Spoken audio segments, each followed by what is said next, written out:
Pozdravljeni, ker delovni posvet še traja. Vas želim vseeno vsaj na tej točki informirati o tem, o čem razpravljamo. Osnovna tema tega našega posveta je nadaljevanje, bi rekel, razgovorov o načrtu prioritet vlade za leto 2015. Dovolite pa mi, da preden spregovorim o tem, omenim še to, da smo danes zaradi situacije, ki je nastala, začeli tudi s preliminarno razpravo v zvezi s problematiko rasti švicarskega franka in vpliva te problematike na dolžniško-upniška razmerja v Sloveniji. Odločil sem se, da zaradi, bi rekel, te problematike jutri uvrstim kot posebno točko na sejo vlade razpravo o tem. Ministrstvo za finance že pripravlja intenzivno gradivo za jutrišnjo sejo vlade. Vlada bo torej o tem jutri razpravljala in potem na tiskovni konferenci sporočila svoje stališče do tega problema. Sicer pa, kot rečeno, posvet, ki še traja, pomeni našo obravnavo o ključnih prioritetah vlade.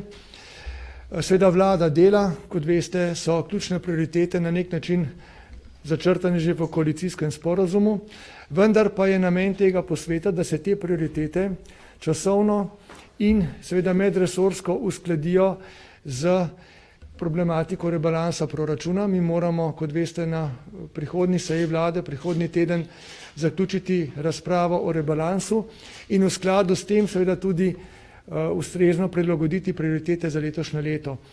Takrat bom tudi lahko v imenu vlade te prioritete jasno predstavil, zdaj pa to usklajevanje torej s proračunskim rebalansom in med prioritetami intenzivno poteka. Naj poudarim, da pri tem, ko razpravljamo o prioritetah vlade za letošnje leto, sledimo različnim ciljem, med katerim želim izpostaviti predvsem rast bruto družbenega produkta, torej rast BDP-ja, in pa povečevanje zaposlenosti. To sta dve izmed osnovnih vodil. Seveda temeljna usmeritev vlade je v preseganje težavnih razmer in v prehod v stanje z zadostnim blagostanjem za prebivalce. Pri tem se zavedamo, da bomo morali že letos pričeti oziroma nadaljevati z nekaterimi temeljnimi strukturnimi spremembami in nadgradnjami sistema. Vse skozi pa seveda smo pozorni na vsa področja, ki jih vlada pokriva, s temi ključnimi poudarki, med katerimi so, naj ponovim, rast BDP-ja, povečevanje zaposlenosti in seveda tudi skrb za socialno problematiko in ključne strukturne spremembe oziroma reforme. Naj še kot tretjo zadevo omenim, da lahko izrazim zadovoljstvo ob tem, da je bil včeraj parafiran predlog besedila socialnega sporazuma za obdobje 2015 do 2016. Kot veste, je to zdaj, bi rekel, prvi takšen sporazum po letu 2009 in jaz mislim, da je to en zelo pomemben dokaz, da smo sposobni v Sloveniji dialoga in sporazumevanja. Jaz mislim, da smo s tem, ko smo včeraj, torej socialni partnerji z vlado, parafirali ta sporazum, dokazali, da si znamo zaupati, da se znamo pogovarjati, voditi dialog in skupno iskati tiste cilje in načine sobivanja, ki bodo peljali Slovenijo v napredek in dvig kakovosti življenja. Zadovoljen sem s tem, da so naši ministri uspešno koordinirali ta proces, seveda pa je predvsem in nami tako pred vlado kot tudi pred socialnimi partnerji še zadnja faza, to je dokončni podpis tega sporazuma. Vlada bo to besedilo obravnavala na prihodnji redni seji, torej prihodnji teden, in prepričan sem, da smo na dobri poti, da torej ta sporazum tudi formalno zaključimo.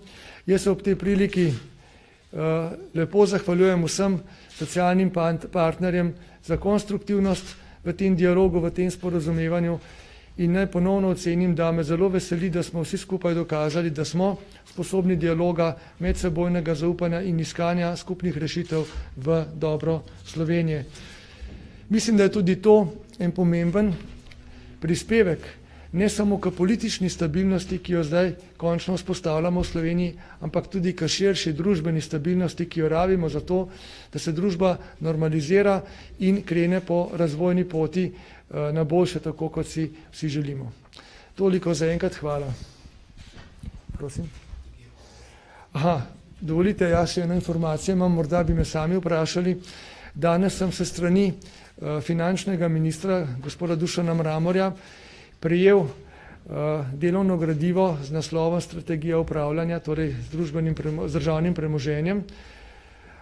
Gre za ta težko pričakovani dokument, ki smo ga zdaj dobili v delovnem osnutku, strokovno seveda preverjenega, in zdaj se pričenja na ravni vlade razprava o tem dokumentu. Na vpogled ga bodo seveda dobili koalicijski in drugi ministri. In naj samo še poudarim, da seveda vlada bo zelo intenzivno vodila to razpravo. Kot veste pa bo šel ta dokument, potem ko se bo vlada do njega opredelila, v javno razpravo. Želimo, da se o strategiji upravljanja z državnim premoženjem pogovarjamo kot cela družba, da je vključena tudi civilna družba, tudi politična opozicija in seveda na koncu naj državni zbor sprejme takšno rešitev, ki bo v dobro Slovenije kot države, ki mora gospodarno ravnati se svojim premoženjem in ga upravljati. Toliko. Nekaj vprašanj? Ravno temu, kar ste že nazadnje povedali. Kako komentirate pa hkrati vso to vedno bolj široko in ostro kampanjo proti privatizaciji, pa tudi vam osebno, navsezadnje začelo se je s peticijo, pa Združeno levico in v lastni koaliciji SD tudi včeraj Karel Erjavec, pa potem borci in pisatelji in ne nazadnje, tukaj imam tudi dva dokumenta, ki sta kot neke vrste osnova za nezaupnico proti vam, torej iz lastnih vrst in pa tudi še pobuda za razrešitev vodje vaše poslanske skupine. Skratka, zdi se, da je tukaj kar ena široka fronta in zanimam torej vaš odgovor. Torej obstaja kampanja proti privatizaciji in kampanja za privatizacijo. Tisti, ki so proti privatizaciji, imajo različne motive. Nekateri so iskreno zaskrbljeni nad tem, kako je ta država v preteklih letih upravljala z državnim premoženjem, in skrbi, da bo tako tudi v prihodnje. Tako v prihodnje ne bo. V prihodnje bomo seveda upravljali z državnim premoženjem po jasnih kriterijih in odgovorno. So tudi tukaj v kampanji proti privatizaciji mnogi tisti, ki jih skrbi kaj drugega, morda pridobljeni položaj ali kaj podobnega. Tako da je treba razumeti, da gre za paleto interesov. Bi pa poudaril, da smo to razpravo že v času naše vlade vodili vsaj dvakrat tudi na institucionalni ravni.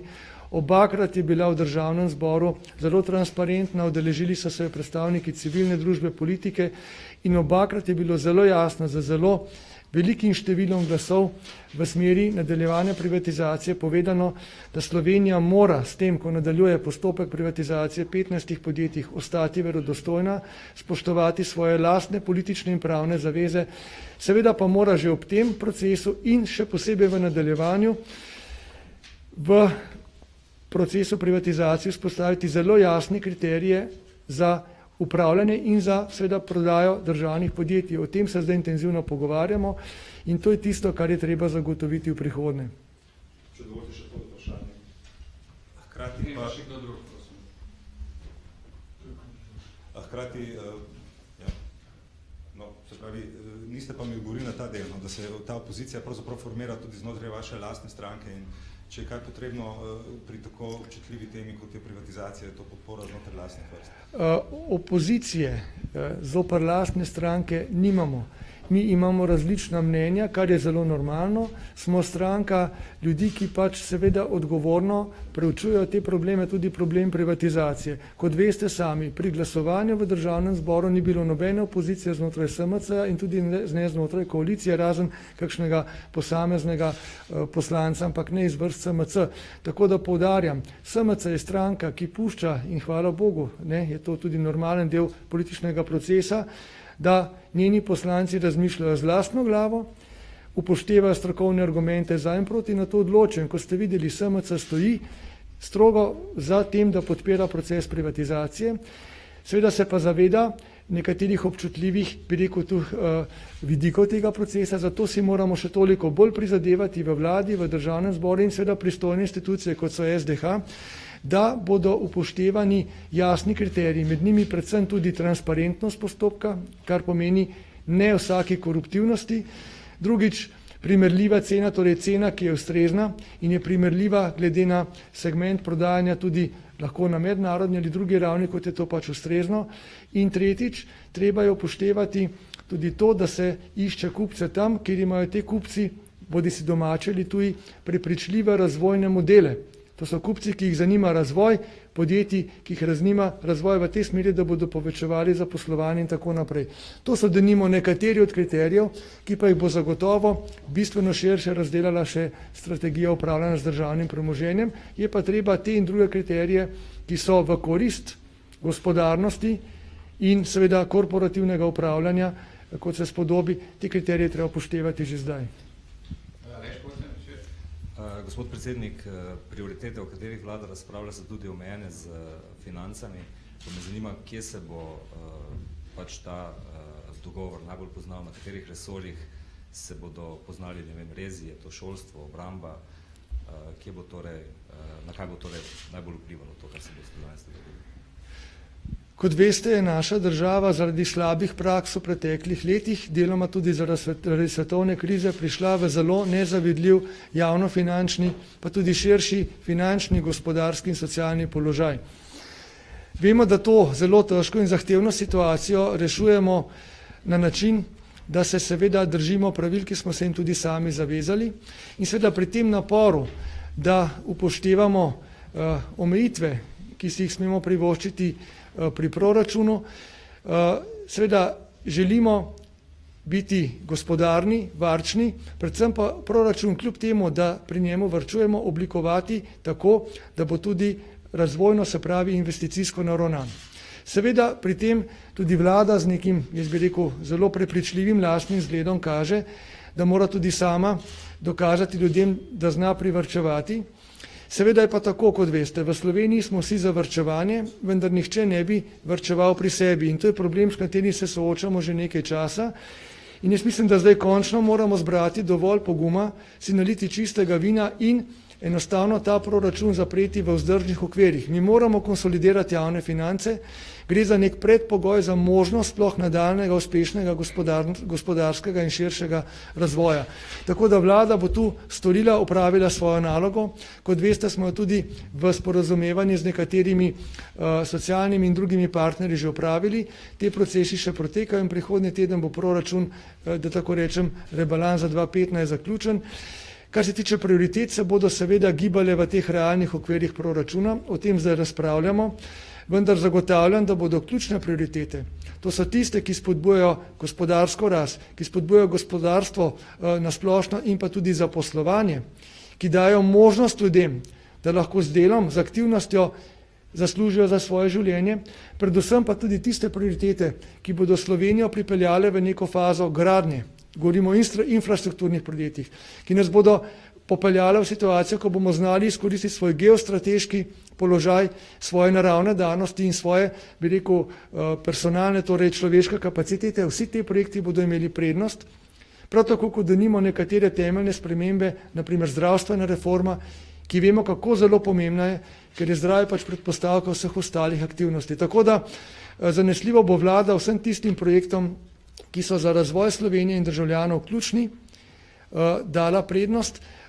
Seveda pa, kot rečeno, diskusija o tem teče in o tem boste obveščeni v kratkem, kako se je ta zadeva strukturirala. Gospod predsednik, to usmeritev ste omenili, kriterije tudi, ampak vseeno me zanima, glede na to, da se je v javnosti tako strokovni, tudi širši in politični govorilo predvsej o drugem tiru, da je najbolj pripravljen infrastrukturni projekt. Ali lahko iz tega razumemo, da je ta projekt zelo visoko uvrščen oziroma bo prvi na tej listi konkretnih prioritet? Če naredim izjemo, bi rekel, da zagotovo ne samo drugi tir, ampak nadaljevanje celotne obnove in posodobitve, torej modernizacije železniškega križa, vključno z drugim tirom, je zagotovo ena od temeljnih prioritet te vlade. In od tu dalje seveda pa zdaj potekajo številne aktivnosti, da uredimo in preverimo dokumentacijo da seveda naredimo načrte, kako bo s financiranjem in da seveda zadevo strokovno, kot je treba, utemeljimo, da ne bo prišlo do zagat, kot se dogajalo v preteklih letih, ko so bile zadeve nekatere vsaj slabo načrtovane ali pa obljubljene v prazno.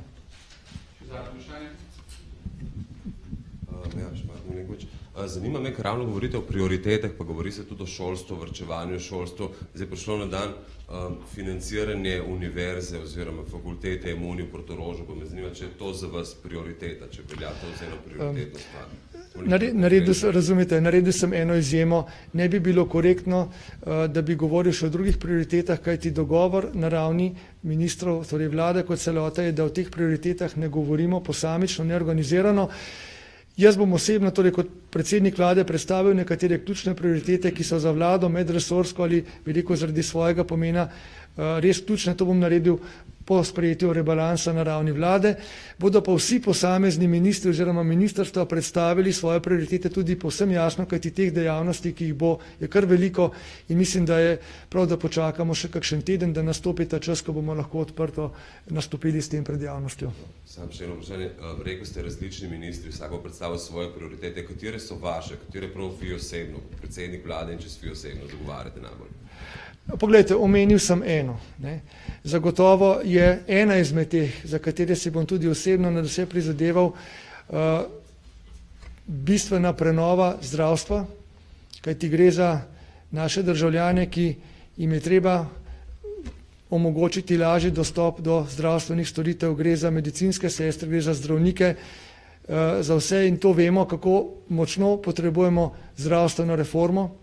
So pa tu še neki drugi projekti, za katerimi bom tudi osebno morda stal nekoliko bolj angažiran, čeprav bom seveda podpiral vse ključne projekte vlade, ampak o tem bi tudi spregovoril, ko bo ta dogovor o prioritetah povsem zaključen.